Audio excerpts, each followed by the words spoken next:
conversamos mucho. Una tarde nos pasamos hablando sobre eso. Qué bien. Quien habla, señoras y señores, es Antonio Valdés, Chichi, un caballero, un escritor, un cronista deportivo dedicado exclusivamente al baloncesto. Yo le digo la memoria baloncetística dominicana, porque él tiene efectivamente una memoria prodigiosa para esos fines. Yo trabajé con él en la época en que hacíamos Sports 10 para Revista Mercado y representábamos a Sports Illustrated, y ahí nos hicimos amigos. Yo tengo el orgullo de decir que yo soy amigo de Antonio Valdés, por quien siento una gran admiración, porque aparte de su conducta intachable, es todo, como dije, un caballero. Antonio, ¿cómo estás? Saludo cordial, y no sabía que estaba en el aire, si no. No, así es aquí. Ahí. Es aquí. Agarran a uno ahí con, ¿cómo se llama? Catimani. Sí. Sí. Igual, saludo cordial también para Francisco. Sí. Benz. Sí, mi ortopeda favorito. Ay, Él está aquí. El Francisco Benz Brugal es un fanático del deporte, un hombre de medicina, un hombre de ciencia, que es especializado en deportes. Entonces, aparte de eso, es puertoplateño, porque eso es una profesión. Es como una super especialidad. Sí. Mira, yo te voy a explicar qué es lo que me pasa a mí con Puerto Plata. Yo soy. Vamos a ver, yo sé muchas cosas de Puerto Plata, aunque el doctor no lo cree. No lo dudo. Mira, con Puerto Plata, a mí me pasa lo siguiente. Yo voy a Puerto Plata como cosa de niño, como un niño yo la veía a Puerto Plata. Entonces, yo duro unos años sin volver. Y Carmen Inver Brugal nos envía a Puerto Plata, a mí, a Pedro Cavilla y a Ricardo Rojas, el fotógrafo. Con una hoja de rally. Sí, con una hoja de rally, exacto. Sí, así mismo. Sí. Entonces nos encargó entrevistar a sendas personalidades del quehacer puertoplateño, porque es un quehacer. Sí. Así como los italianos tienen el dolce farniente, los puertoplateños tienen el dolce atlántico, no el dolce atlántico. Entonces, yo voy y me pasó lo que Carmen Inver Brugal sabía que me iba a pasar y que me había enviado a Puerto Plata con toda la alevosía que la caracteriza. Y fue que me enamoré de Puerto Plata, de la novia cuernera del Atlántico. Sí, porque ella es cuernera por cuanto tiene muchísimos novios. Sí, correcto. Exacto. Y yo creo que en eso estamos de acuerdo, ¿verdad? Sí. Total. Entonces, yo estoy de acuerdo con que Puerto Plata, recientemente estuve allá y ansío volver, porque está precioso el pueblo. Está precioso, sí. Absolutamente hermoso. Sí. Y yo estoy de acuerdo con que nombren a Puerto Plata la capital de República Dominicana. Bueno, se te va a hacer cuesta arriba. Se me va a hacer cuesta arriba. No, ya sí. Son deseos. Hubo una época en que era la capital. Pero eso se arregla fácilmente. ¿Con qué? ¿Con qué se arregla? Sí, porque realmente es muy sencillo. Si nosotros tenemos que medir el progreso, tenemos que medir en la capacidad que yo puedo estar siendo productivo. Y bueno, nosotros tenemos tantos tapones en Santo Domingo, es tan difícil la cosa que realmente Puerto Plata, por su situación geográfica, haría que el tiempo productivo de un país sea mucho más, si se quiere, efectivo. Y obviamente que tiene un potencial de crecimiento increíble, pero bueno, eso ya hay que discutirlo las personas especialistas en el desarrollo urbano. Pero lo que yo sí creo que algo que está desarrollado ya mal, pues definitivamente no se puede poner mejor. Eso es así. Exacto. Bueno, el caso es que en Puerto Plata. Buena introducción, Buena introducción. Sí, no, pero sobre todo con esa lambía que te di a ti. No, y no solamente eso, también que obviamente él ya está advirtiendo que si hacen Puerto Plata la capital, eso se sabe lo que va a pasar. O sea. Sí, no, No, yo a los dos lo único que le digo que sueñen, que sigan soñando que Puerto Plata va a ser la capital. No, hay gente como Francisco. Sí. Francisco Benbrugal es uno de los que va a explotar cuando Puerto Plata sea la capital. Sí, es que está vivo. Él va a explotar, no explota, el ¡po! Hace así, explota. Pop. Porque él no va a caber de orgullo. ¿Tú me entiendes? Él va a ser, no, esto es muy chiquito para mí, ¡po! Exploté. ¿Entiendes? Entonces, él, Eduardo Díaz Guerra. Ajá, don Díaz. Sí. Otra figura. De Puerto Plata también. Otra figura insigne. Arturo Torres. Sí. De Puerto Plata. Sí. ¿Quién es más? Amigos míos así, conozco algunos. Está este muchacho que juega baloncesto, que le dicen Kelvin Peña. El pollito. Sí, el pollito. Yo no sé por qué Antonio Valdés me decía, yo no vengo a hablar de basquetbol aquí. Pero es que el basquetbol es una extensión de él. Hay cosas uno no puede desvincularse de esas cosas. Exacto. Sí, omitir, eso es difícil. Por algo fuiste testigo de la galleta que le dio Winston Royal. ¿A quién fue? No, esa fue la trompada que le dio Cucho Abreu a Winston Royal. Cucho Abreu. No fue una galleta, fue una trompada. Que son dos cosas diferentes. Sí. La galleta es con la mano abierta. Y la trompada es con los puños, ya tú sabes, cerrados. No. Bueno, ¿vamos arriba? ¿Cómo tú estás? Yo estoy bien. ¿Cómo está el trabajo? Mi familia, yo, el trabajo bien ¿sabe que yo trabajo ahora educación física hace un tiempo? Sí. Hemos producido un libro que es el primer libro criollo, netamente criollo, de esta materia. Quienes escribían de educación física hacían, como nosotros decimos en el argot, un copy-paste, o una traducción del idioma tal al cibaeño, ¿verdad? Sí.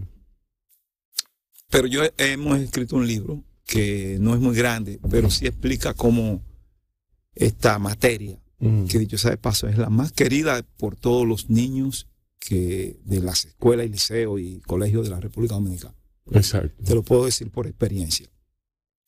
Y entonces en este libro plasmamos cómo llegó, cómo llegó el baloncesto, cómo llegó el béisbol, cómo llegó el softball, cómo llegó el voleibol a la República Dominicana. A partir de una fecha lo empezamos y muchas personalidades dicen que el béisbol llegó a través de los gringos, que el baloncesto llegó a través de los gringos con la invasión, que el voleibol también. Y en los libros que hemos escrito, porque este es el cuarto de deportes diferentes, y estamos produciendo 3 más. Eso es para que las personas tengan un instrumento de cómo nutrirse, porque no solamente es el béisbol de las grandes ligas que está en las redes sociales. Mira, y como yo me cojo puesto aquí, porque yo me cogí un puesto aquí en este programa. No, tú eres el ortopedo oficial de Bávaro. Y él me va a chequear a mí porque tuve ayer una pequeña... Mira, pues déjame decirte que ni tan ortopeda. No, pero eso le ha sido viejúrico.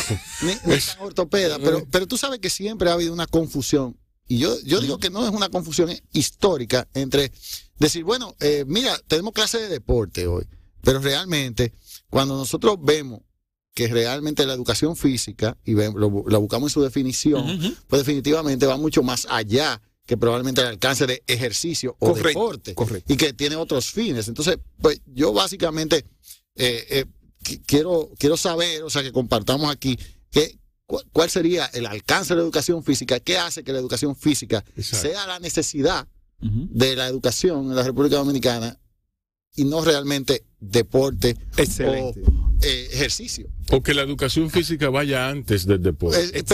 Pero que nos lleva a una educación para ir hacia allá. Exacto. Eso es correcto. Bien, pues voy. La educación física primero fue llamada cultura física, porque tiene que ver mucho también con el desarrollo del cuerpo. Pasaron los años y hoy, por ejemplo, le puedo decir con números, las universidades, 5 universidades tienen la carrera de educación física en su currículum. En su penso, en su sílabo. La Universidad Autónoma de Santo Domingo tiene alrededor de 5.000 estudiantes de educación física. Wow. Diseminados en sus 9 recintos en el interior y la sede central. 5.000. Pero ¿qué pasa?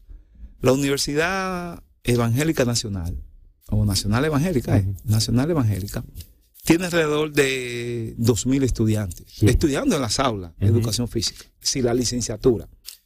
Y la universidad, el Instituto Superior de Educación Física Salomé Ureña, que es del Estado, tiene alrededor de 700, 800 estudiantes. Tú lo sumas a esa cantidad, te da un número importante. ¿Por qué? Porque cuando a una persona se le cae un papel, una tapita de la botella de agua o algo, inmediatamente utiliza su cuerpo, se agacha para tomarlo, ya está haciendo educación física. Exacto. Inconscientemente. Entonces, te sirve al ser humano para desarrollar su intelecto y su capacidad cognitiva y su capacidad afectiva. Tú ves que ahora mismo los jóvenes que delinquen les falta algo. Entonces, ¿por qué? ¿Pero qué es lo que ellos no trabajan? No. A ellos les falta una palabra en nuestro país que se usa muy poco: afectos. Afectos de los padres, que no lo tienen, porque por regular viven con la abuela. Y a la abuela o al abuelo le dicen, por no decir la palabra. O vienen de un hogar roto. Correcto. Entonces vienen por un hogar, mire, viejo, no se meta. Yo llego a la hora que me dé mi gana. Y por un asunto de edad, el abuelo, el padre, se acuesta temprano. Pero el muchacho está en la calle delinquiendo. Sí, totalmente. Pero lo que te quiero dejar dicho con esto, que si estuvieran haciendo algún tipo de actividad, y ahí entra el deporte, porque el deporte es un consumidor de la energía de la educación física. Sí. Y pasa a otra etapa, ya la etapa del deporte competitivo, el deporte de negocios, que todo el mundo sabe. El deporte profesional, exacto. Que todo el mundo sabe cuáles son esos deportes. Pero hay otros deportes que tú te quedas en él, haciendo actividades físicas. Antes, usted no veía a la persona yendo a los gimnasios, hacer actividad física. No levantar pesas para ponerse fuerte, sino actividad física. Correr en la bicicleta estacionada, correr inclusive en la misma máquina y hacer otras cosas. Pero también tú te vas al Mirador Sur y tú ves hasta ahora eso lleno, minado de personas. Sí. Porque han visto que la actividad física, no la educación física, la actividad física es importante para la vida. Porque a nivel de conocimiento, te ayuda. Es un perfecto balance, ya lo decían los griegos. Los griegos decían mente sana en cuerpo sano. Pero las personas no pudieron descifrar qué es lo que significaba eso. A mí me gustaría hacer un paréntesis de tu comentario, que la verdad que lo secundo en su totalidad. Y realmente también hay que entender que desde el inicio de la vida, el niño empieza a moverse, da patadas en el útero, se mueve, empieza a moverse. Pero el desarrollo del ser humano desde el inicio de la vida toma un desarrollo que va por etapas para nosotros llegarnos a mover y a funcionar como seres humanos desde el punto de vista físico, que conlleva lo que se llama el aprendizaje motor y el desarrollo neurocognitivo incluso, porque aprender, o sea, tener la destreza de practicar un deporte es un talento, es una inteligencia psicomotriz importante. Entonces, por ejemplo, un ser humano para desarrollar el tipo de marcha que va a desarrollar desde el punto de vista normal toma aproximadamente entre 7 y 9 años. Porque la mielinización del sistema nervioso, o sea, que todos los nervios se llenen de esa proteína que transmite el impulso desde el cerebro hasta el movimiento, pues tarda ese tiempo. Y eso es un principio, pues básicamente que todos debemos ir conociendo. Pero al fin y al cabo, ese impulso nervioso, esa conexión entre el cerebro, músculo, el razonamiento de movimiento, la relación visoespacial, todo eso, o sea, la vista con el espacio en el que yo me estoy moviendo, todo eso se va entrenando. Y una de las cosas lamentables que yo siempre he dicho, que en etapa temprana todavía no hayan educadores físicos especialistas en la parte pediátrica, si se quiere, porque muchas veces nosotros, así como observamos un niño con hiperactividad, déficit de atención, para aprender las materias, ya como matemática,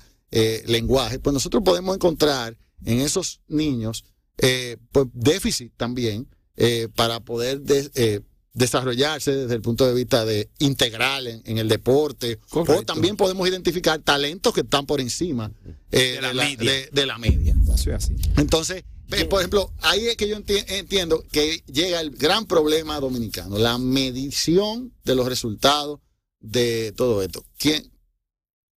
Cuando hay un reporte que dice este niño tiene un problema, tenemos que tratar a este niño, o sea, científicamente, nuestra educación física de República Dominicana ha dado un salto. Porque antes le decían, y ya nosotros estamos bregando porque no se le diga así, el profesor de deporte. No el profesor de deporte ya. Ya, por ejemplo, quien les habla, tan tarde como el jueves.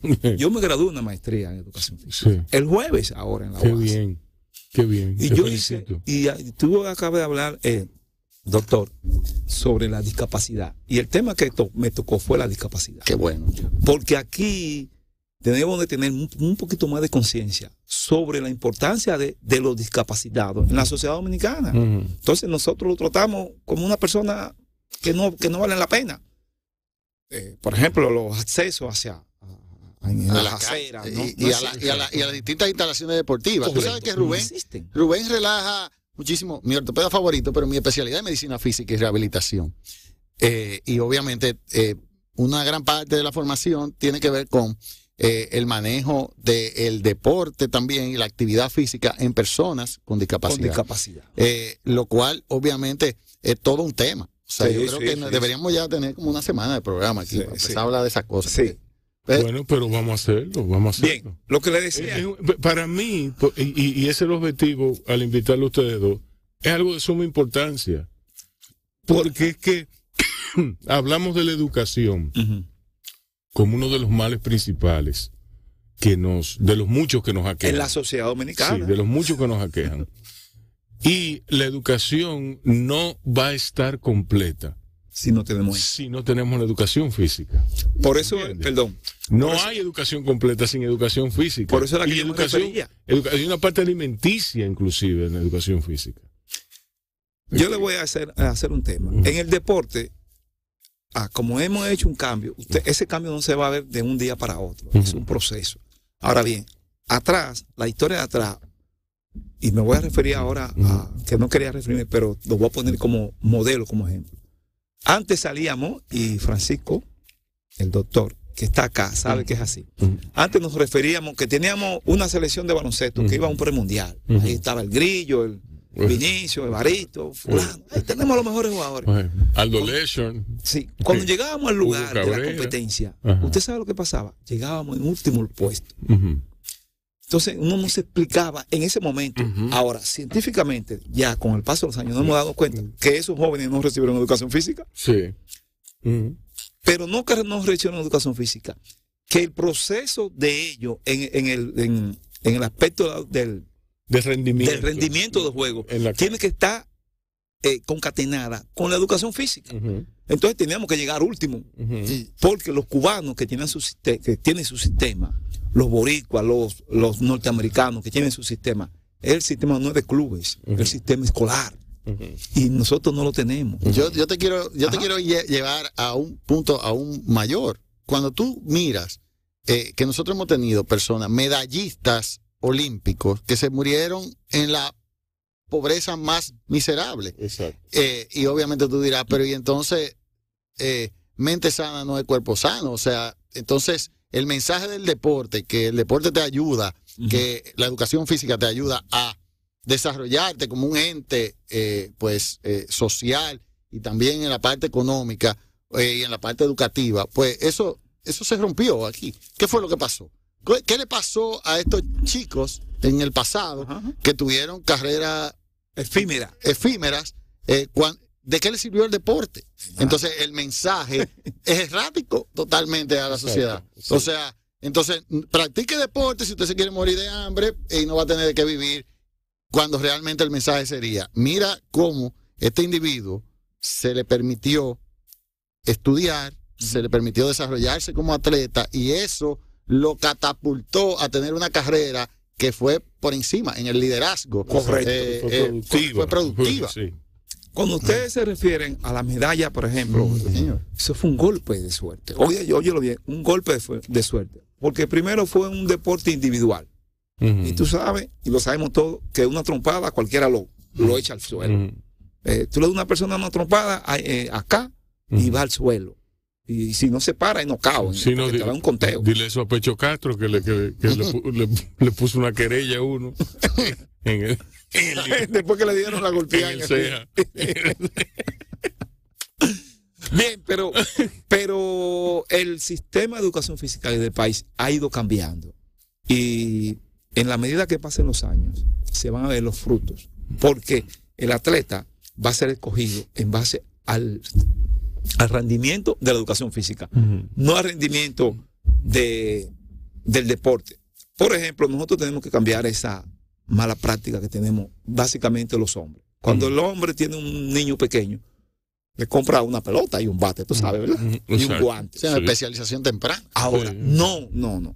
Errado. Eso es lo que queremos cambiar. Eso es lo que hay que cambiar. Hay que hacer un test deportivo para medir para qué deporte da el niño. Pero porque bueno, no es que yo quiero que sea pelotero. Qué bueno que tú estás hablando de eso, porque justamente en uno de los foros internacionales de medicina del deporte, justamente uno de los debates más interesantes es justamente el tema de la especialización temprana y cómo un niño que comienza a practicar un solo deporte durante toda su vida y se hace hasta profesional, cómo es más plausible a problemas psicológicos, a problemas de lesiones, a distintos problemas. Más si un niño es creado en un ambiente en el que se desarrolla en la columna vertebral, atletismo, gimnasia, natación, artes marciales, y se va probando en cada uno de esos deportes y se ven cuáles son sus aptitudes, pues se puede seleccionar probablemente un individuo para tener resultados por encima del averaje. Ahora, y en base a eso, no es que el niño lo produzca desde niño a un deporte, es que tenga las condiciones y cualidades para desarrollarse en ese deporte. Ese fue el éxito de los cubanos. El éxito de los cubanos no fue de que porque yo tengo 6 pies, 7 pies. No. Este niño, hay una morfología que en la medida que nosotros lo proyectamos, él va a tener 6 pies, 8 pulgadas. Claro. Por ejemplo. Pero eso es científico en laboratorios que se miden. No es que yo creo. Pero realmente una de las cosas. Pero eso lo hace la educación física. Sí. Comiendo pan con chocolate. Pero acuérdate que también hay algo que viene, y tú lo sabes, yo soy particularmente un ecléptico. A mí me gusta un poquito de todo. Me gusta también ver qué pasa con los franceses, qué pasa con los americanos. En materia de medicina del deporte y educación física en el caso, porque al fin y al cabo tienen una vinculación. Entonces, básicamente en Cuba es un caso muy especial porque el deporte y la medicina se convirtieron en los estándares de Cuba para poderle enseñar al mundo cualquier cantidad de grandeza que tú no podías ir a comprobar allá. Correcto. Porque te iban a dar 2 palos si te ponías crítica. Entonces, lo que te quiero decir. No. Entonces, bueno, básicamente, pero lo que sí tú puedes estar seguro es que realmente los profesionales de la medicina, en su estructura, en su columna vertebral, y los profesionales de la educación física proveniente del sistema socialista que se implantó en Cuba, definitivamente han comprobado que dan resultados. Claro, y yo creo que nosotros tenemos aquí el proyecto de voleibol femenino, que creo que fue un profesor el proyecto cubano que vino a empezar a entrenar a esas chicas, y muchos proyectos donde fueron técnicos cubanos que vinieron. Correcto, ese fue la idea fue de Cristóbal. Exacto, pero el profesor que vino fue Jorge Pérez Bento. Exacto. Jorge Pérez Bento. Entonces, inclusive sufrió ahora un percance de salud y le apuntaron una pierna. Ustedes no lo sabían. Qué pena. Una pierna, pero tiene una prótesis que todo el mundo lo ve, y le hicieron un homenaje reciente. Pero el ideólogo, en términos prácticos, fue Jorge Pérez Bento. El hombre que... El sistema de juego. Y la captación de valores. A desarrollar la captación de valores. Exactamente, la captación de talento. Sí. Y ver No, pero tú no puedes jugar voleibol. Porque tú tienes, hizo el mismo experimento en Cuba que hacen los cubanos de detectar las posibles jugadoras del futuro. Y ahí está el resultado. Digo, 20 años después, 30 años después, porque eso fue en el 91. Bueno. Y estamos en el 2002, y hacen 30 años de esa situación. Ok. Pero le voy a poner otro ejemplo. Usted, me imagino, doctor y Lamarche, han ido a Sudamérica, Argentina, Brasil, Chile, Colombia. Sí. A todos los niños les dan un balón de fútbol. Sí, una fotocopia del béisbol dominicano. Tú eres hijo mío, mira, vamos a darte un bate, una pelota de Reyes. Porque tú tienes que ser pelotero, tú no vas a resolver nuestro problema nosotros. Sí. Pero que no es así. Hay que hacer un test para determinar si el muchachito, si el niño tiene condiciones para jugar el béisbol. No es porque yo quiera. Mira, antes de ayer tenía un caso yo particularmente interesante. Bueno, ayer tenía un caso particularmente interesante, que era un niño con dolor en el hombro, con el famoso hombro de las pequeñas ligas, dolor de hombro. Y el papá insistía en que el niño quería ser pitcher, pero el niño era obeso, tenía cierto grado de obesidad, no era muy grande, no tenía un tamaño promedio. Y yo le digo, pero cuando veo al niño, lo examino, chequeo los grados de flexibilidad, chequeo todo, y le digo, pero señor, ¿usted está seguro que realmente cómo usted decidió que su hijo él quiere ser pitcher? Exactamente. Entonces me dicen, no, lo que pasa fue que él estaba jugando en la liga tal y pasó por ahí fulanito Pérez. Sí, y dijo, ese muchachito puede ser bueno, pitcher, y puede ser buen pitcher, y él decidió que ese era el criterio para ponerlo a ser pitcher. Sí. Ya, entiendo. Obviamente, hoy ya tempranamente empieza con lesiones. Sí. Había recorrido medio país con lesiones en el hombro, y bueno, cuando le decían que no tenía nada, porque el hombro de la pequeña liga no necesariamente tiene hallazgos en una resonancia magnética ni nada por el estilo. Entonces, realmente, tú te puedes saber el grado de información que tienen los padres, que tienen incluso los médicos, incluso los profesionales. O sea, tú veías a ese niño y ese niño no tenía aptitud. Correcto, porque no le aplicaron el test que le estoy diciendo. Un test científico, con un formulario que se llena, que se evalúa y dice, no, mijo, tu deporte favorito es en el que tú te vas a desarrollar, el ajedrez. Tú tienes una mente brillante y tú eres un gordito. Un gordito bien gordito, no puede. Un mesomorfo, para decirle la verdad. Correcto. Mesomorfo. Va. Tú, mira, ese muchachito es tan inteligente. A mí me suena más grave. Mesomorfo me parece un muchacho que me parece calamardo. Miren, señores, vamos a hacer una pausa. Antes de la pausa, Francisco, ¿qué tú quieres escuchar? Francisco Benz Brugal. Vamos a ir de Cure, Just Like Heaven. Just Like Heaven, de The Cure. Exacto, sí. Muchacho, el tipo no está sobrevalorado, ¿viste? El tipo la está poniendo como un limón. Entonces vamos a hacer una pausa y vamos a seguir con esta interesante entrevista, conversación cordial entre amigos con Francisco Benz Brugal y Antonio Valdés. Miren, señores, antes que nada, vamos a organizar las ideas. Y vamos a apelar a la memoria, ¿no? Porque eso es lo que somos. Somos memoria. Yo tengo un recuerdo muy específico de la clase de educación física. De por qué me daban educación física o deporte. No me diga deporte. Educación física. No, porque en los 70, en los 80... Deporte. Lo que me daban a mí era deporte. No, pero no me lo diga así. Lo que queremos es cambiar el concepto, ¿verdad? Sí, okay, pero que ya estamos en otra época. Ya entonces, yo no cojo clases. No, pero lo que quiero es que no le diga deporte, sino educación física. Okay, independientemente de pero que antes... tú vas a ver que no es educación física. Oye, lo que pasaba. Antes colocaban a un muchacho que hacía deporte, que era de un equipo de béisbol, de voleibol. No tenía ningún grado de formación. Empírico. Quienes me hacen la respuesta son Antonio Valdés y el doctor Francisco Benz Brugal.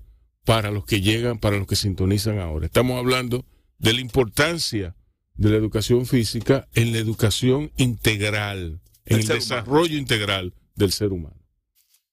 Entonces, la educación física que yo recuerdo es salir al patio del colegio, marchar. Yo no sé por qué nos ponían a marchar. Ninguno, no hay un solo policía. Para los 27 de febrero. No, eso sí, para los 27 de febrero, pero bueno. Y los 14 de abril. Exacto.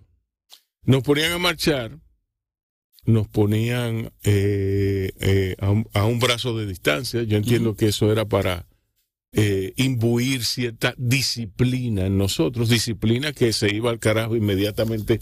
Salíamos. Pero tú hacías marinero, lagartija, sentadilla. Exacto. Y después váyanse a jugar basquetbol. Después váyanse a jugar basquetbol, exacto. O si no, jugar al matado. ¿Cuál es el matado? Sí, claro, al varonazo. Claro que sí. El varonazo. Al varonazo. Entonces, era una mezcla de un poquito de disciplina con luego salir de nosotros. ¿Entiendes? Por el resto de la hora. Él salía de nosotros, el profesor. Que a propósito, tenía una barrigota.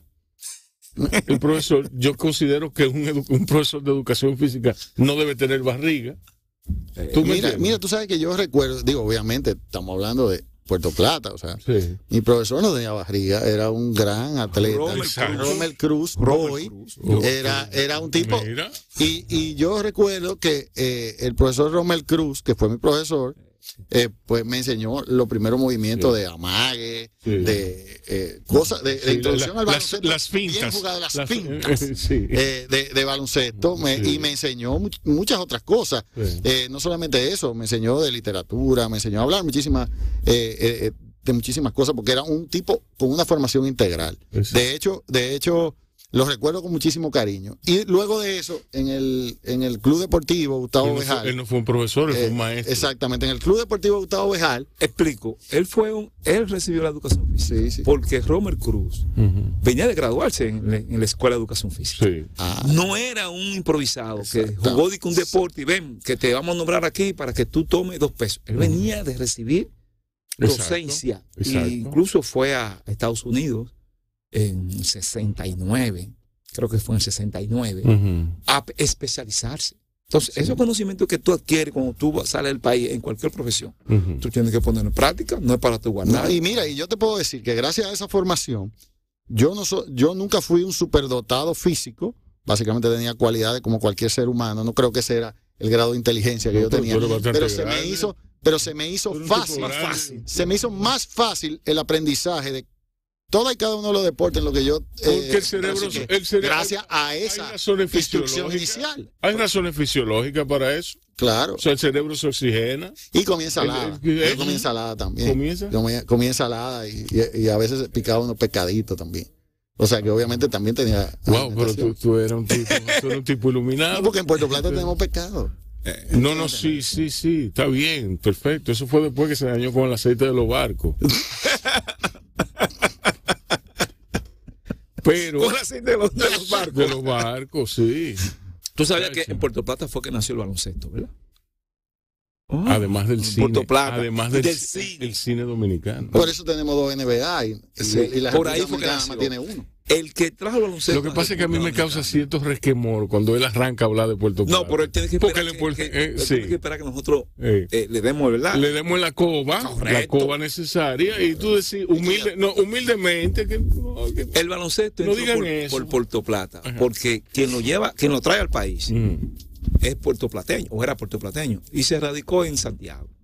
Eso es así, que fue Oscar Gobaira. Y Oscar Gobaira es que se llama el Palacio de Deportes de Santiago, pero él era puertoplateño. Sí. Pero cuando él venía de vacaciones en las clases de entre 1910 y 1914, él llegaba a Puerto Plata porque no había la aviación comercial de la época. Era en barco. Sí, era en barco. Entonces, y a Puerto Plata llegaba todo. Se quedaba estaba más cerca. Correcto, se quedaba en Puerto Plata, visitaba a unos familiares, que él era de ahí, y se jugó baloncesto por primera vez en Puerto Plata. Sí. Aunque yo no estoy de acuerdo con el acrónimo que se le pone a Puerto Plata del sur de la Florida. Eso es algo que Puerto Plata es mucho más de ahí. No, yo tampoco. Yo creo que prestigia demasiado a la Florida. Sí, exacto. La Florida. Francisco un caso. La Florida está muy sobrevalorada. Sí, está sobrevalorada. Bien, continúa con el tema que tú tenías sobre no, perdona. que condujo. ¿Y quién es? Perdón. Déjame terminar. ¿Quién es hoy Francisco? Oye, pero fue la educación física inducida de aquella época. No fue un tipo que dijo, jueguen al matado ahí mientras yo lo miro a ustedes y disfruto mi vida. Sí, que no tenía ningún tipo de conocimiento. De eso es que ha ido cambiando la educación física. Por eso era que le decían al profesor de deporte. Porque el tipo venía de voleibol, jugaba voleibol. ¿Tú te quieres ganar 2 pesos? 20, vamos a nombrar. Y los colegios ya han ido cambiando. Porque los colegios, que es una educación diferente al sistema. Por ejemplo. Sí. Hacíamos eso, ¿verdad? Ajá. Salíamos a jugar, terminábamos jugando basquetbol, todo sudado, o pelota, en su defecto, a la mano, bateando con el puño. Con la mano. Entonces, después sonaba el timbre para recreo y comprábamos 2 turcos con un refresco, inmediatamente. ¿Cómo puede un muchacho? ¿Te daba sueño luego de No, pero claro que me daba sueño. Entraba, estaba... la baba estaba al pecho en ese curso. ¿Tú me entiendes? ¿Qué podías tú entender de que matemática, química? Química. Pero tú estás loco. ¿Qué tú puedes aprender? Pero ahora, entonces, en el siglo XXI, oye, eso ha cambiado que tú no te imaginas. Y ha ido cambiando. Pero yo a lo que voy es a la alimentación. A la alimentación de los muchachos. Los muchachos comen porquería en el colegio. Y comen en su mayoría porquería fuera del colegio. Pero si le venden porquería, solamente pueden comprar porquería. Exacto. Si le venden porquería, ¿qué otra cosa va a haber? O sea, realmente también el sistema de compras o de permisividad de que ese tipo de alimentos que son basura lleguen a los colegios, a la mano de los niños, pues obviamente, ¿por qué no pueden vender una manzana en el colegio? ¿Por qué no pueden vender una banana en el colegio? Exacto. ¿Por qué no pueden vender fruta? ¿Por qué no pueden vender un sándwich saludable, un jugo batido? Exactamente. Entonces, pues probablemente eso es parte del replanteamiento de la educación dominicana en todo el sentido de la palabra. Y ahorita estábamos hablando, y yo quiero regresar ahí porque lo hablamos fuera del aire, estábamos hablando de algo muy importante, y es que realmente es muy importante que la vinculación, o sea, la salida del atleta a la luz venga a través de la escuela. En algún momento nosotros tenemos que rescatar eso. Y obviamente los monitores especiales para detectar esos valores son los profesores de educación física. Pero esos profesores de educación física tienen que tener una vinculación central también y tienen que tener un arma para registrar la información del desarrollo físico de las personas que están recibiendo la educación. Y tú dirás, tú estás soñando. Sí, pero realmente no estás soñando porque tú tienes que tener una gran base de datos donde están los talentos. Exacto. ¿Entiendes? Y no es imposible. Le voy a mencionar un dato interesante que ustedes lo vivimos el país entero el año pasado a raíz de los Juegos de Tokio, ¿verdad? Se le llamó 2020, pero fue el año pasado, en el 21. Mary Lady Paulino, la corredora que ganó 2 medallas de plata, una en relevo y otra en individual de los 400 metros. ¿Cómo se descubre ella? ¿Sabe quién Dicen que fue Jaime David. ¿Sabe cómo la descubrió? Una persona que no es del ámbito así, de profesor, deportivo, ni entrenador, que era en ese momento, el ministro de Deportes. Y él en la tarde iba a dar vueltas por los centros. Él caminaba en la mañana. Correcto. Y él caminaba en la tarde. Él caminaba visitando los centros a ver si funcionaban como tal, como supervisándolo. Correcto. Exacto. Entonces, él ve a esta muchacha jugando balonmano. Pero la velocidad que ella desarrollaba en una cancha de balonmano, que es de 30 metros de largo, ¿verdad? Sí, o alguna de fútbol, soccer. Sí, óyeme, pero esa muchacha tiene... entonces la tomó un cubano entrenador, que ahora ella aparece... Al que no le dieron visa. Bueno, pero como yo digo que entrenador no le dieron visa, él no fue a Tokio. Era a Tokio. Bueno, el caso es que en el desglose que hace el ministerio para recibir los fondos que ganaron los que se llevaron medallas. Los atletas, sí. Estaba el renglón atleta, el renglón entrenador. Él recibe unos fondos. Me imagino yo por el desglose, simple lectura. El desglose dice el oro tanto, la plata tanto, el bronce tanto, el entrenador tanto. Y ella aparece la semana pasada diciendo que había que ayudar al entrenador. Sí. Con fondos. Pero él recibió, me imagino, según el desglose que han dado el ministerio. Pero tú sabes que esas son iniciativas individuales. Muchas veces esas personas... a mí me pasó los otros días que yo estaba corriendo en el Estadio Olímpico, donde habitualmente en la cancha de Chevron de atletismo, okay. que voy generalmente para no lastimarme las rodillas. Pero yo lo que me referí el que corre en Italia, ¿sabe qué? Doctor, me refería a la que está afuera. Sí. No, la que está afuera, exactamente. Sí, la que está afuera. Y increíblemente me encontré con Mary Lady Paulino, corriendo ahí. Y yo no podía esconder realmente ese entusiasmo. El entusiasmo de darme cuenta que yo estaba ante un espécimen físico fuera de lo común. Sí. Y que cualquier persona que tenga idea de lo que es un superatleta, no, fíjate que ni siquiera estoy hablando de un atleta. Superatleta. Cuando una persona ve a Marilady Paulino, sabe que está en presencia de un superatleta. Aún no sepa tú de qué deporte. Pero era evidente que en ese lugar ahí, donde no era que habían señores mayores, barrigú, caminando, el único era yo, barrigú, y cosas que estaba ahí. Pero me gusta ir porque realmente hay muchos atletas, puedo ver parte de lo que está pasando en el tipo tan modesto. Con frecuencia ya. Y lo que quiero decir es que realmente tenemos tanto talento suelto, tanto talento falto de instrucción, tanto talento que probablemente es rescatable todavía, porque obviamente lo ideal es tenerlos desde pequeño y poderlo captar desde pequeño, como increíblemente está haciendo Puerto Rico. Puerto Rico tiene un albergue olímpico que tiene una escuela, un high school, o sea, un bachillerato, donde de lunes a viernes los atletas talentosos están becados en esa escuela. Sí. Y después de ahí se gestionan becas. O sea, los grandes talentos físicos, que a la vez tienen aptitudes mentales para desarrollarse en el estudio, se van ahí y tienen una oficina médica de primera generación, tienen los grandes médicos del deporte. Pero acá tenemos un albergue olímpico que tiene lo mismo. El albergue olímpico de aquí está fuera del centro olímpico y los atletas tienen que trasladarse en transporte al centro olímpico. Lo dije de manera... ok. Sí, que tenemos un albergue olímpico. Entonces, bueno, no funciona. No, claro que no. Es básicamente un lugar donde se almacenan atletas que van a dormir allá cuando tienen algún tipo de competencia. Ok. ¿Qué tú quieres oír ahora? Pues, sumamente interesante. Podríamos oír... Steve Winwood, Roll With It. Steve Winwood, Roll With It. Ay, pero ese diablo. ¿Qué va? El sobrevalorado se sobrevalora.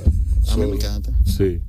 Bien, vamos a una pausa. Vamos a seguir luego con esta interesante disquisición histórico-deportiva con Francisco Benz Brugal y Antonio Valdés. Después del noticioso vamos a oír la musiquita esa que nos dice Francisco.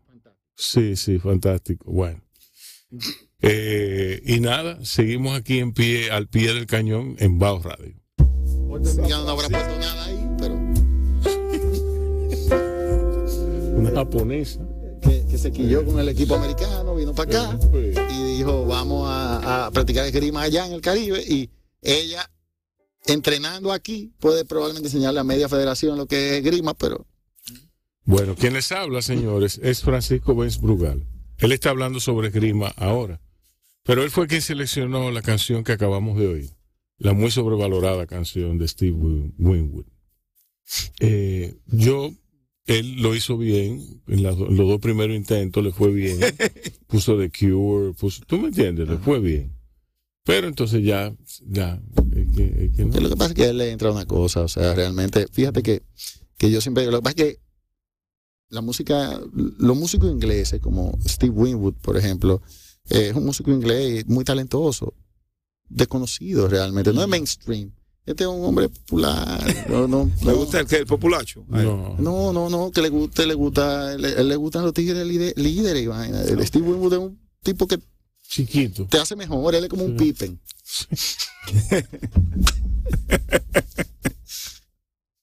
No abandones. A propósito, tú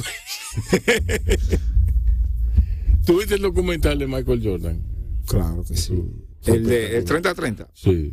No, 30-30 no, no, era The Last Dance. Last Dance, pero era en el paquete de 30-30 y ESPN. Que eran 30. Yo pensaba que eso era de Netflix. No, era de ESPN. Es de Netflix, no. Ahora es Netflix, pero eso fue ESPN que lo editó. Pues entonces lo hizo, claro. Que lo produjo. Sí. Okay. Donde hay un dominicano que fue Luis Felipe López, que también está en ese 30-30. No, pero ese 30-30, no, esa es la cuarta temporada de 30-30. Es una serie. Esto es documental. Esto lo produjo una serie Michael documental. Jordan. Exacto. Okay. Y Michael Jordan habla de toda la historia del último tripit. Sí. Ese fue el último baile. Sí. Realmente un documental memorable. Dijimos que no íbamos a hablar de baloncesto aquí. ¿Pero por qué? ¿Cuál es tu renuncia?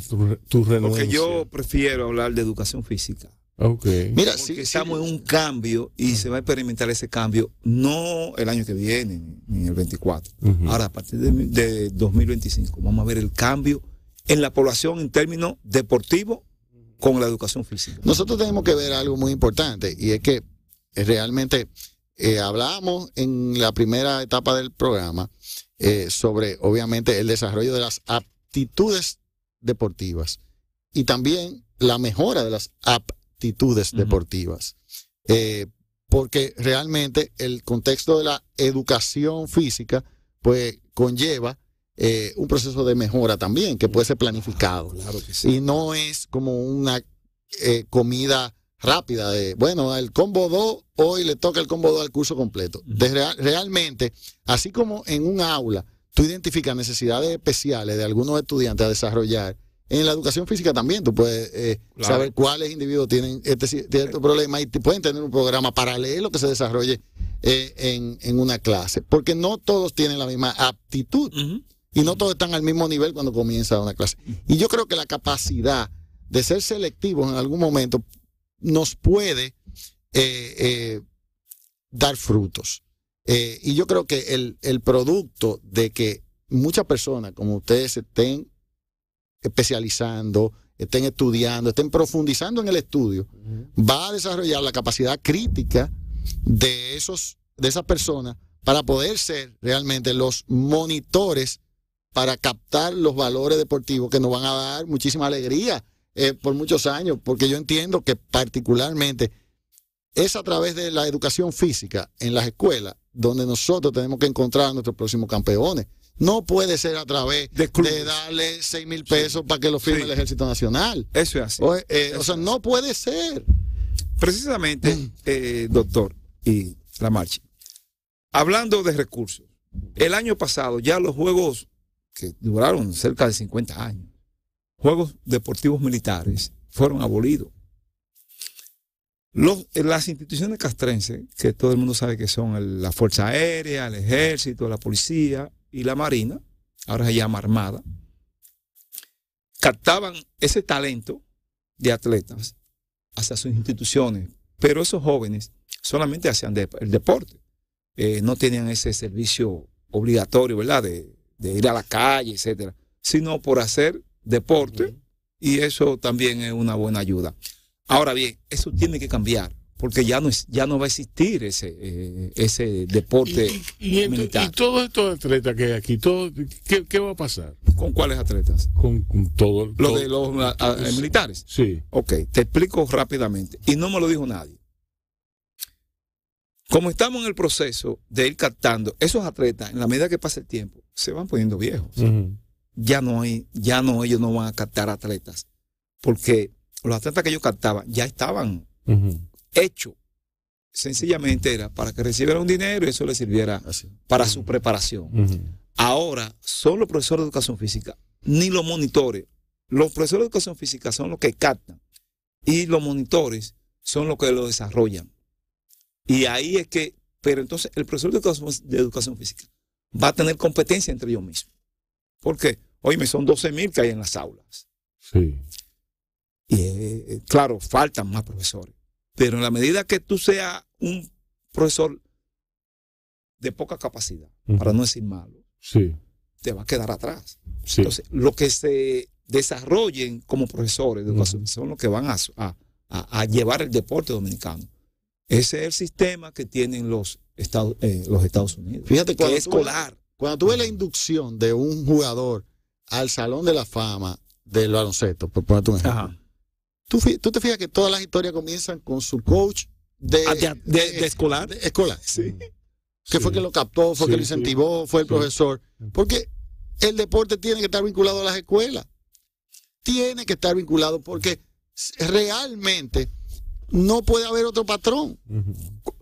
Yo particularmente me pongo a pensar que una gran parte de esos jugadores, gracias a ese desarrollo integral que tuvieron, pudieron desarrollar hasta la forma de poder separar en un micrófono y dar un discurso en el Salón de la Fama. Porque si lo viéramos desde el punto de vista caribeño, para no tirarnos la culpa de todo, pues no supieron ni hablar, porque se supone que son deportistas, y que los deportistas no pueden tener otro desarrollo que no sea el físico. Entonces es un abulollo, y ya. Y es en la concepción macondiana del deporte lo que no podemos permitir que siga pasando. Que es lo que te digo, que la educación física tiene que ver mucho con el aspecto cognitivo del ser humano, que son los conocimientos. No está desligado una cosa de la otra. El deporte con los estudios.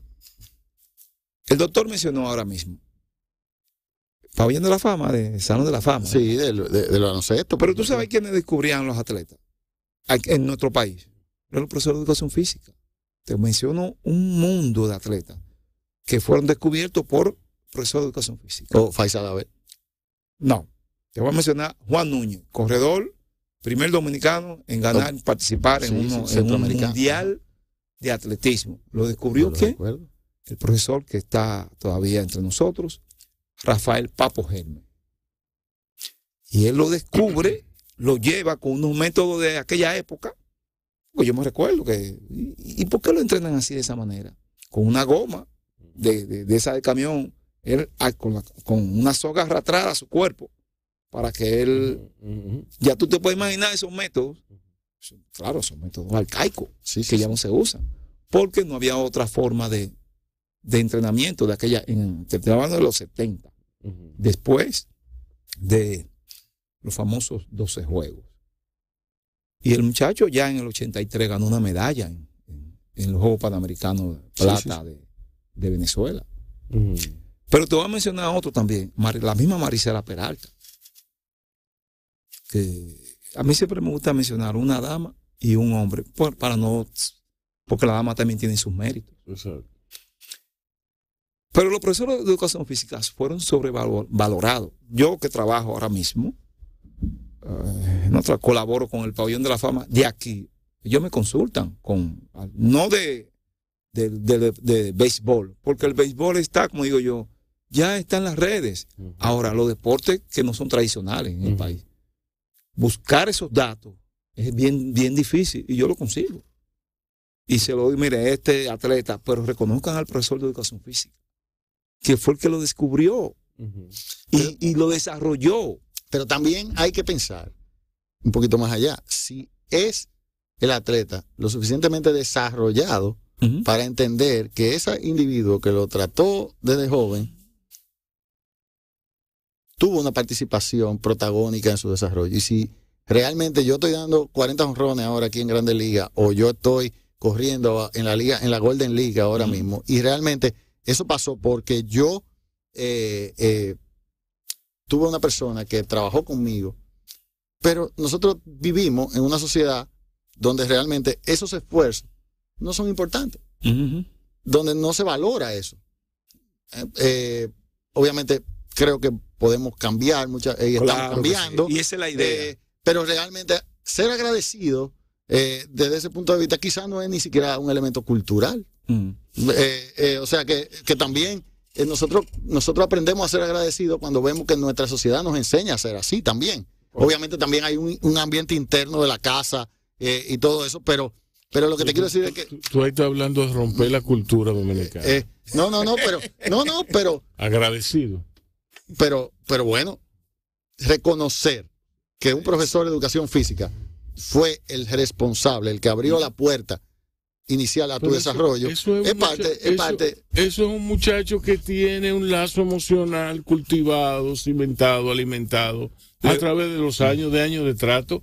¿Tú crees que en una escuela donde cada profesor tiene 40 muchachos asignados? Yo tenía 60 en un aula. Exacto, o sea. Exacto. Eso es mucho. ¿Qué lazo emocional tú vas a desarrollar? Tú tienes que tener un máximo de 25 jóvenes para tú poder trabajar y no tener 60. Y 25 como una exageración. Sí. Como una exageración. El doctor mencionó algo del profesor de educación física agradecido. Yo creo que ya va siendo hora de que tú le digas a Francisco Benz. No, porque eso se llama respeto. Sí. Eso no es respeto, pero está bien. Sí. Respeto, porque la profesión tiene un tiempo, ¿verdad? Sí. Bueno, eso es respeto. En Puerto Plata había un profesor de educación física llamado José Briceño. Le decía Viejo Boy. Claro, tú no estabas nacido cuando a esa época. Pero soy parte de su club, el Gustavo Bejar. Y el Gustavo Bejar, ahí mismo te voy a decir también, fue el primer club, no en República Dominicana. El primer club, así como deportivo. Y por eso lo pusieron el deportivo. Sí. Eso sucedió en 1920. Creo que sí. Van a ser 102 años. Pero el primer club fue el recreativo que se mantiene ahora mismo en Moca. 1896, 20 de junio.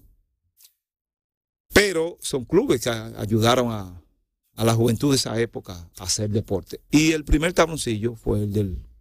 Hay una historia rescatable. Yo la tengo. Lo que pasa es que los puertoplateños...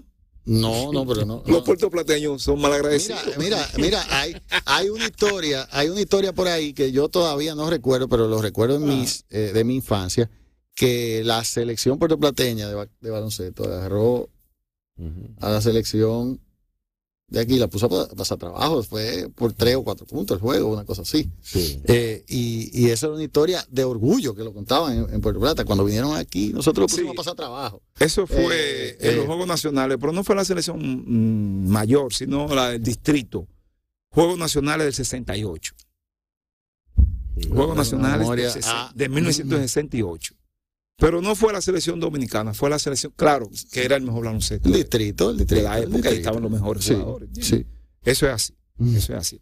Esos son libros, son parte. Yo me gusta leer mucho lo que es la etapa de atrás. Porque aquí había un señor que se llamó Cookie Córdoba.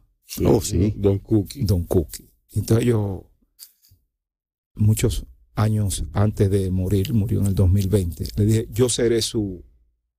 yo continuaré su legado. Qué bien. Su legado. Porque él te contaba sin costo alguno, tú le preguntabas una pregunta sobre historia de atrás, y él te la daba, la información. ¿Te acuerdas cuando él iba allá a la revista? Que eso era, él iba 1 hora y se... Entonces después me acostumbré a hacer las cosas que él hacía, cosas así, por eso tengo mucho conocimiento, porque me he puesto a leer ese tipo, pero no solamente en baloncesto. Estoy hablando de béisbol, karate, ¿cómo se llama el deporte esto? La lucha olímpica. ¿Cómo nació? ¿Cuándo nació? ¿El balonmano cuándo nació? El balonmano aquí, el balonmano se juega en el mundo, básicamente en España, desde los años 20, 1920. Pero aquí en el país la introdujo un profesor de educación física también, llamado Devaní, profesor Rafael Ortiz Celado. Y en el 1983, él funda la federación. Y en esa misma época, él trae 5 deportes. Trae el remo y canotaje. ¿El? Remo y canotaje. Trae el balonmano. Trae el piragüismo. ¿Qué es el piragüismo? Eso no se pudo desarrollar aquí. ¿Por qué? Porque hay que tener una piragua, un río, parecido al ¿cómo se llama? Al remo y canotaje. Lo que pasa es que el piragüismo, el río tiene que tener corriente. Porque tú tienes que tener una canoa. Ok. Y ya tú sabes. Pero o sea, no se puede desarrollar. Ese fue lo único de lo que él trajo. Captó en el extranjero. El remo y canotaje es como ovalado. Sí. Y la otra es como una forma, creo que tipo muy similar a la de los a lo de los indios allá, de Norteamérica. Sí, sí, más o menos. Son varias filas, es un rowing completo de mucho que requiere es el piragüismo. El piragüismo, exacto. Y el otro puede ser individual. En Boston. No, en Boston ese es remo y canotaje. Ese es remo y canotaje. El que hacen en Boston. Sí.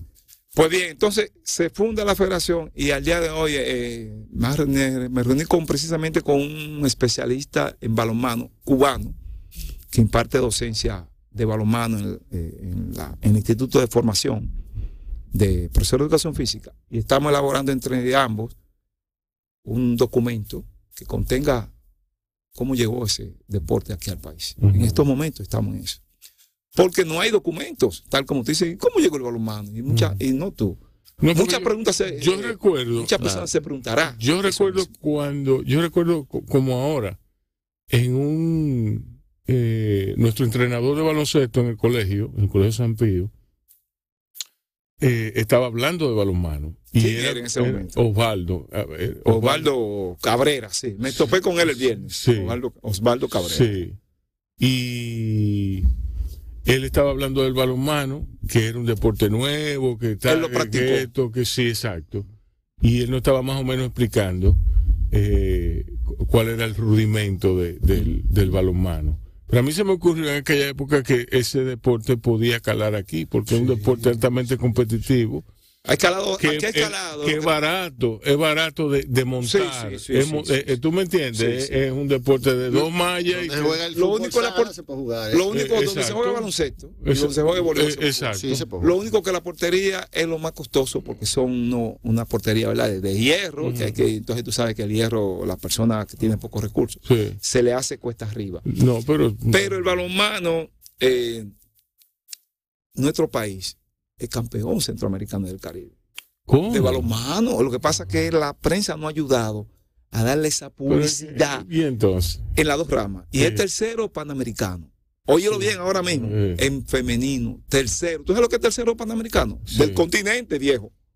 Y campeón centroamericano del Caribe. Lo que pasa también es que nosotros venimos de una historia tardía de conocimiento deportivo. En el sentido de que antes aquí era béisbol, basquetbol, no, en los 70, no, Francisco, 60, 70 hasta 74, hasta 74. Ganamos la medalla. Eran 3 deportes: béisbol, boxeo segundo y voleibol. Exacto. Después del 74 es que surge el baloncesto como deporte de masa. Y cuando llega la medalla famosa de los centroamericanos del 77, empieza la fiebre, que eso lo hablamos creo que en la parte pasada. Entonces, de repente, si tú te pones a analizarlo en la historia natural de los deportes, pues realmente el menú deportivo del dominicano era limitado. Sí. Era limitado. Y no teníamos opciones. No teníamos opciones. Y bueno, definitivamente, de repente, con la globalización, con el tener acceso a distintas culturas, canales y cosas, es infinita la cantidad de cosas, pero yo entiendo que una gran parte de esos procesos no son ni siquiera adultos jóvenes todavía, ni siquiera. O sea, hay deportes aquí que no tienen 10 años practicándose de manera organizada. Entonces, bueno, los resultados de los más jóvenes siempre van a ser producto de un desarrollo, ensayo-error, y luego cuando ya se va madurando la estructura. Pues. Mira, precisamente que ahora la celebración de los 12 Juegos cumplieron el domingo, 48 años de su inauguración. Hasta ese momento existían las 3 disciplinas que eran las seguidas por la multitud: béisbol en primer lugar, boxeo segundo y voleibol. Hoy, oye, pero tú tienes una memoria prodigiosa, vieja. Y todavía no ponen a Mayo Civilia en el Salón de la Fama. Hoy, al día de hoy, Amayo Civilia, una de las mejores colocadoras de la historia del voleibol. Sí, Puerto sí, Plata. sí. Es de Puerto Plata. Yo sé bien. Yo me río en el aire y ustedes están gozando por allá. Pues mira, hoy tenemos puertorplateña. Sí. Oye bien, teníamos 3 federaciones en aquel momento. Hoy tenemos 37. Sí. ¿Tú oíste? 37 deportes. Y uno que va a ser próximamente, que estamos en esos ministerios ahora, y lo puedo decir en el aire. Rigobol. Federación Dominicana de Rigobol. Uh-huh. ¿Qué es Rigobol? Es un deporte. Bien, caramba, qué buena pregunta. ¿Qué es Rigobol? Rigobol es un deporte, es una mezcla. Fue algo que inventó un señor que se llama Rigoberto Pérez Díaz, doctor odontólogo en New York. Él tuvo un problema. Yo voy a inventar un deporte. Espérate, qué interesante. Voy, qué interesante. Cuando tú lo veas, tú vas a llevar a los hijos tuyos para que hagan esa actividad. El béisbol se juega con un bate. Ajá. El softball con otro bate. Antes era de madera, ahora son de aluminio. ¿Qué pasa? Un hijo de él tuvo un accidente, como lo que nosotros hemos hablado al principio. Lo llevaban a la liga, yo creo que tú seas pelotero, el niño como tal, 8, 9, 10 años. Uh-huh. A él se le pegó primero una bola, lo que nosotros decimos dead ball. Uh-huh. Correcto. El niño le cogió miedo al deporte, porque se le pegó una pelota en esa edad. Un trauma. Sí. Correcto. Entonces, un bate también se le pegó. El muchachito no quiere saber del béisbol. Pero eso lo estoy diciendo de manera ese niño. Pero son muchos los niños que causan ese trauma. Exacto. Cuando se le pega la pelota. Sí. Entonces yo voy a buscar una alternativa. La alternativa es ese deporte que en vez de ser 9 jugadores, son 12. Uh-huh. No hay catcher. Uh-huh. No se utiliza el bate. Son reglas. El lanzador toma una pelota de softball y la lanza por donde quiera que hay 12 personas en el cuadro, file. Exacto. 12 jugadores. Exacto. Entonces la gente dice, no, pero yo lo voy a dar por acá porque voy a hacer. Es la tira. Si la da de foul, es out. Sí. Déjame darle poner tercera para que la bola no la coja, que yo qué. Pero en el cuadro, que son 4 normales en el béisbol, ahí hay 6. Exacto. 6. Exacto. Y entonces, o sea que la precisión que tú tienes, tú tienes más precisión. Correcto. Exacto. Pero si la saca es un ron. Ahora, la regla dice que si está en el cuadro, lo que le llaman la caja de bateo, y tú la pisaste, eres out. Exacto. Porque tú te quieres impulsar para lanzarla fuera del campo. ¿Y la vitilla? No, Eso es el cricket. No, la vitilla. La plaquita es en otra época. Sí. La plaquita del cricket de los pobres. Sí. El cricket de los pobres. Entonces, este deporte. El cricket en Puerto Plata era el cricket, la plaquita. Ajá. Se jugaba mucha plaquita en Puerto Plata. Oh, sí, aquí también, en Santo Domingo. Nosotros somos de aquí. Nosotros somos de aquí. Yo nada más puedo decirte acuérdate que este país, si tú coges hacia el norte, tú te caes. O sea, en 4 horas tú estás en Puerto Plata. No. O sea, que, por eso es chiquitico, Pero eso es pocas horas. Exacto. Eso es si tú te vas a un vehículo sin pararte. Sí. Porque si te paraste y te fuiste en una guagua voladora de esa, no va a llegar. Sí, yo no sé aquí, porque yo no jugué nunca plaquita aquí, pero aquí nosotros teníamos incluso los files, o sea, los fildeadores detrás y los colocábamos. Que obviamente había una de 2, que era una de 2. No, había una plaquita que era de 2, que tú tenías el que estaba atrás, que era el que se suponía que agarraba la pelota, y si tú dejabas el bate afuera de la placa. Correcto. Pero tú estás sorprendido. No, él tiene que haber jugado plaquita. Ok, vamos a hacer una pausa ahora. Dime qué tú quieres oír, por favor. Pues, ya que tú estabas con Eric Clapton, yo creo que podemos llegar a Eric Clapton. Ok. Tú lo coges a tu gusto. Ahí él lo arregló. Ponte ahí lo que sea de Eric Clapton. Nosotros vamos a seguir aquí. Venimos ya a la parte final de la entrevista, de esta conversación tan rica y tan apetitosa, tan llena de sabores, con Francisco Benz Brugal y Antonio Valdés. Quédense ahí, porque Francisco Benfrugal, yo estoy seguro que me tiene otras figuras puertoplateñas guardadas bajo la Como manga. Mayo Civilia, que nos la han inducido al Salón de la Fama y era la mejor colocadora que había en los años. Vamos a una pausa. Hay un jugador, todavía está bien, que lo entrevistaron en un momento de euforia, de juego, metió el canasto, que yo qué. Y hubo que cerrar el micrófono, porque lo que él dijo No se podía. no se podía traducir. Yo sé quién es ese jugador. Óyeme, hasta preso por droga, tecato, Sí. al día de hoy. Sí. Entonces tú dices, ven acá, es lo que tú acabas de señalar. Exactamente. El deporte para llevar al joven a hacer otra cosa en la vida. Tú supiste lo que dijo Willy, ¿verdad? ¿De qué te estoy hablando? Ajá.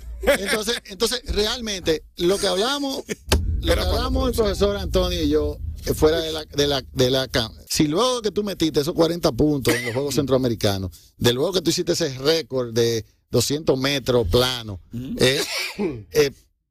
tú no seas un instrumento para en un momento difícil, dada tu condición de ser humano, que progresaste, que llegaste profesionalmente más allá, que eres un individuo probo o que tú puedas inclusive dar un mensaje a la sociedad, como lo pasó con Mohamed Ali en algún momento, Lou Alcindor, Karim Abdul-Jabbar en su momento, porque justamente el deporte nos apasiona a todos, nos une, es un hilo de conductor de una cantidad de personas en todo el mundo. Entonces se puede registrar la historia, los movimientos de la historia a través del deporte. Totalmente. De la misma forma que se puede registrar a través de la música, a través de la literatura, a través del cine. Es correcto, pero realmente es un reflejo de la humanidad. Es un reflejo de la humanidad. Sí. Entonces, realmente, yo no quería terminar esta entrevista sin mencionar algo muy importante. Así mismo como hay una historia del deporte pues tradicional, hay un deporte de las Paralimpiadas, de la educación especial.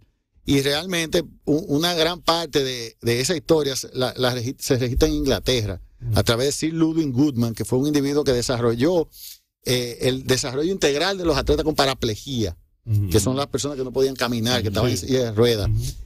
Y básicamente ese individuo no solamente desarrolló el deporte, sino que desarrolló la sobrevivencia de esos individuos que se morían fácilmente antes de los 5 o 6 años de la lesión. Y aquí ese aspecto lo desarrolló un profesor de educación física llamado Manuel Emilio Beltré. Él me dio clase a mí cuando yo estudié educación física. Ah, pero qué bien. Y sería interesante conocer ese.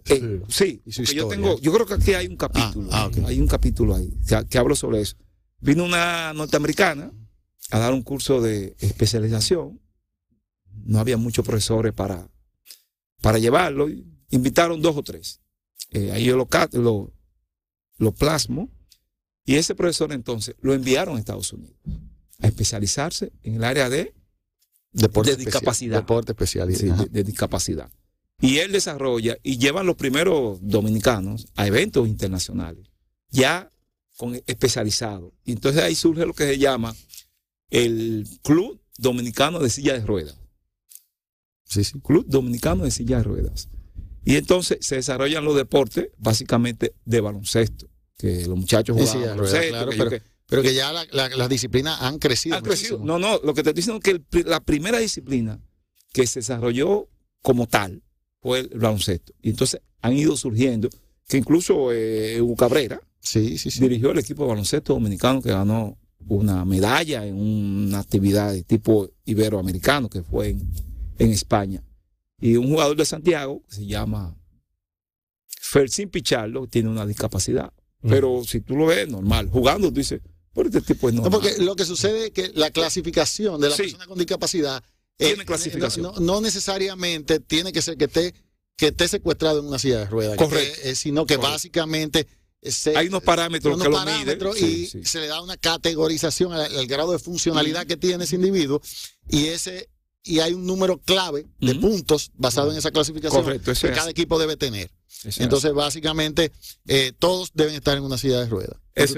Y entonces, así comienza el juego. Pero lo que quiero terminar y no dar una clase ni hablar mucho de esto es básicamente que hay que poner atención al desarrollo del deporte para personas con discapacidad. Porque las personas con discapacidad también tienen derecho a un desarrollo integral. Y hay muchos cerebros, personas pensantes y personas con un futuro promisorio que nosotros estamos discriminando sin darnos cuenta de que nos pueden aportar muchísimo.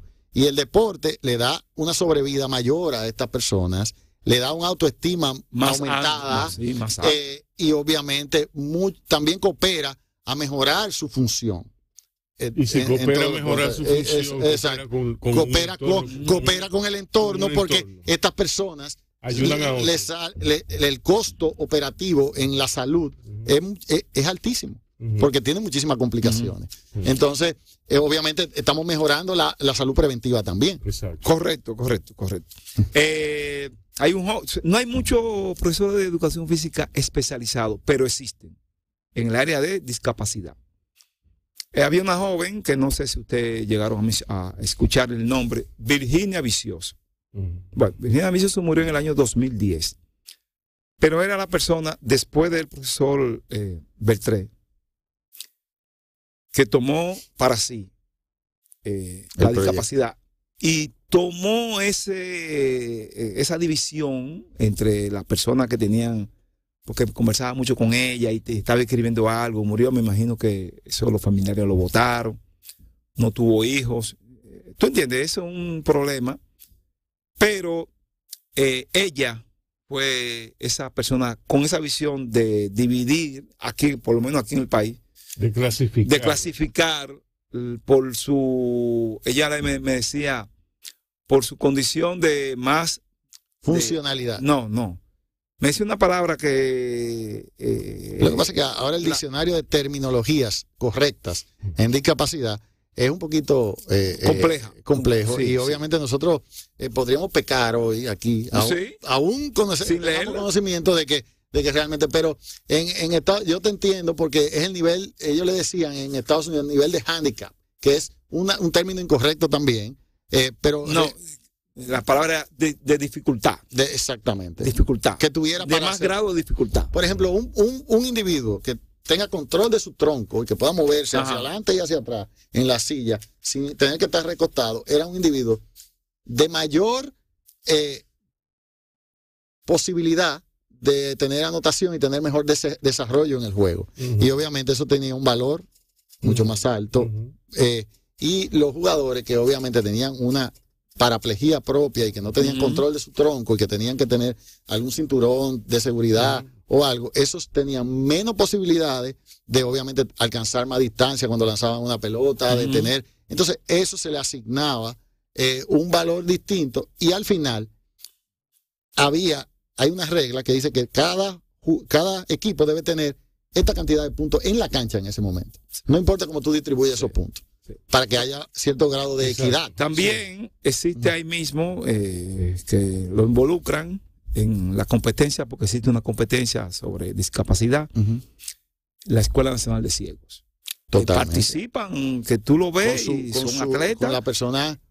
Y cada sábado en la mañana, 8 de la mañana, en la pista de fuera del Centro Olímpico de Atletismo, ellos ahí lo entrenan. Sí. Hay una joven que se llama Belkis Medrano, que es la responsable, junto con otro que se llama Rafael Peláez King. Ellos son responsables de eso y quieren esa actividad como que si fuera de ellos. Y ellos no son discapacitados. Qué interesante, qué bonito poder rescatar eso, Rubén. Eso es un tema apasionante. Yo me podría pasar hasta pasado mañana aquí. Ok. Tírame una alfombrita. Ok, quédate por ahí. Entonces hablamos ahorita. Señores, el programa ha terminado. Muchísimas gracias, Antonio Valdés. Gracias a ti. Muchísimas gracias, Francisco Buenbrugal. A ustedes, que nos vemos mañana. Se me cuidan, por favor, y por favor vacúnense y todo eso. Y mantengan la defensa fuerte también, que son las dos cosas. De sus redes sociales, exacto. Hagan educación física. Correcto. La educación física no significa hacer cosas malas, sino sencillamente caminar.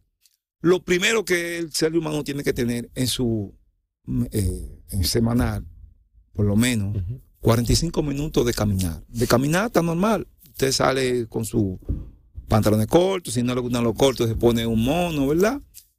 Ahora tiene que tener ropa adecuada, unos tenis, usted sale a caminar y viene otra vez. Y eso le va a dar a usted una actitud diferente para enfrentar los problemas de la vida, del diario vivir. Da tus redes.